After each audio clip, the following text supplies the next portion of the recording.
പ്രിയമുള്ളവരെ, ഈ കാണുന്ന സമുദ്രം പോലെ നമ്മുടെ ജീവിതത്തിലും ഓളങ്ങളും തിരമാലകളും കൊണ്ടും നമ്മൾ ഭാരപ്പെടുന്ന വ്യക്തിയായിരിക്കാം.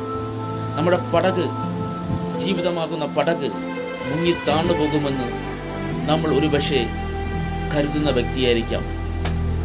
മാർക്കോസ് 4:39 യേശു കർത്താവ് കാറ്റിനെയും കടലിനെയും ശാന്തമാക്കി.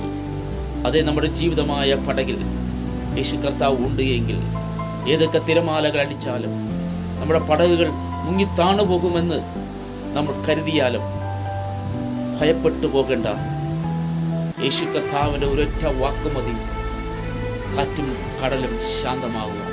നമ്മുടെ ജീവിതമായ പടകിൽ മുന്നോട്ട് പോകുമ്പോൾ ഈ കാറ്റിനെയും ഓളങ്ങളെയും തിരമാലകളെയും കണ്ട് ഭയക്കുന്നവരല്ല, ഇതിൻ്റെ മേൽ ആധിപത്യമുള്ള സർവശക്തനായ ദൈവം നമ്മുടെ കൂടെയുണ്ടെന്ന ഉറപ്പിലും വിശ്വാസത്തിലും മുന്നോട്ട് പോകാം.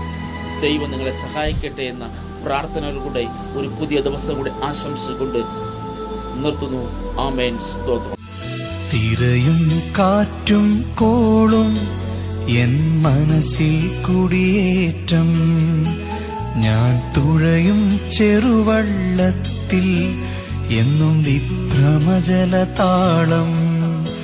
നീ ശാന്തത കുളിരേകും ശുഭവാക്കും, തുണയേകും തുഴയായും അങ്ങേ കരയെത്തിടുവോളം